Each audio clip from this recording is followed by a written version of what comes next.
आवडीन मत घडवली नाही सोडीन येडूबाईन ढकलली आवडीन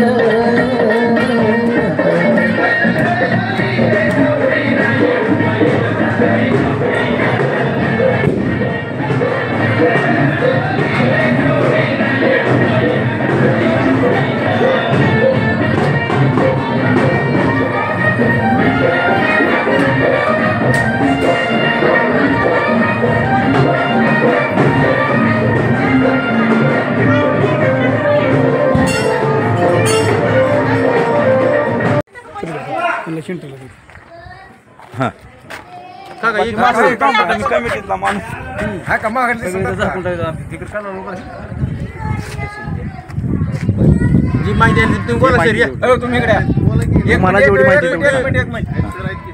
या तुम्ही विचारा देवीचं महात्म्य सांगा बाय वकील साहेब एक मिनिट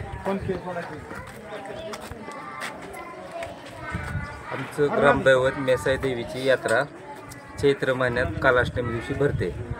या यात्रेचं स्वरूप असं आहे की यात्रेच्या आदल्या दिवशी 12 वाजेनंतर सगळं गावकरी मंडळी दंडवट घालतात। त्यानंतर देवीचा अभिषेक पण सर्वजण ग्रामस्थ करतात। त्याचबरोबर यात्रे दिवशी घरोघरी प्रत्येकाचा बकऱ्याचा कार्यक्रम होतो आणि त्यानंतर दुपारी नैवेद्य वगैरे वाजवत मेसाईला दाखवतात आणि संध्याकाळी 12 वाजता मेसाई देवीचा छबिना निघतो।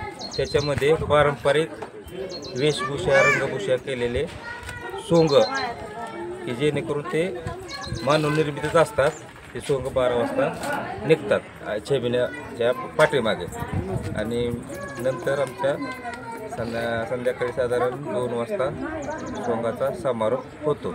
त्यानंतर दुसऱ्या दिवशी पारंपरिक पद्धतीने कुस्तीचा कार्यक्रम होतो 5 वाजता। आसपासच्या गावातील बरेच पैलवान लोक आमच्या गावात कुस्तीसाठी येतात। त्यांना चांगल्या प्रकारचे मानधनही दिले जाते आणि यावर्षी यात्रा कमिटीनं की चांगले कार्यक्रम ठेवलेले आहेत जेणेकरून 2 दिवस नर्तनाचा कार्यक्रम ठेवलेला आहे। त्याचबरोबर 24 तारखेला कोमल पाटोळे यांचाही चांगला कार्यक्रम यात्रा कमिटीने ठेवलेला आहे आणि यावर्षी एक नवीन प्रकारचे हलकी वाद्यही यात्रा कमिटीने ठेवलेले आहे। आणि देवीचं जर महात्म्य पाहायचं म्हटलं तर देवी आमची नवसाला पावणारी देवी आहे। मग त्याच्यामध्ये कुणाचे काय समजा शंका असेल मुलंबाळं वगैरे होण्याबद्दलही तरी सुद्धा आमची मेसाई त्यांना पावते पावणारा जास्त पावते होण्यास मदत होते।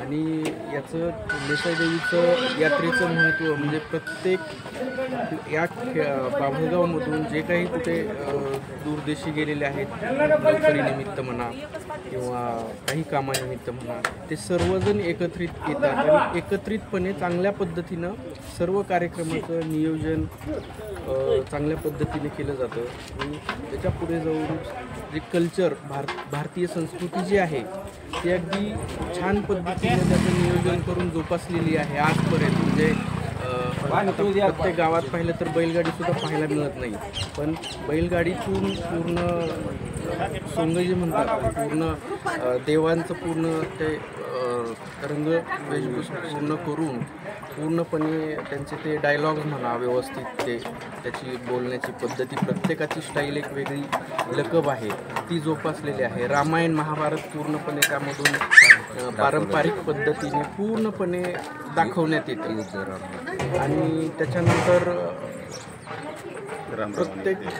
प्रत्येक गावातून प्रत्येक याच्यातून एवढी गर्दी होते रात्रीच्या वेळेला। प्रत्येकजण रात्री झोपण्याचा टाईम असतो 12-1 जेव्हा पालखी निघते देवीची तेव्हा सर्वजण पूर्ण गर्दी करून सगळेजण एकत्रितपणे पाहायला तिथे उपस्थित असतात। अशा पद्धतीने देवीचं महत्त्व आणि पाहुण्यांना खूप प्रसन्न होते देवी।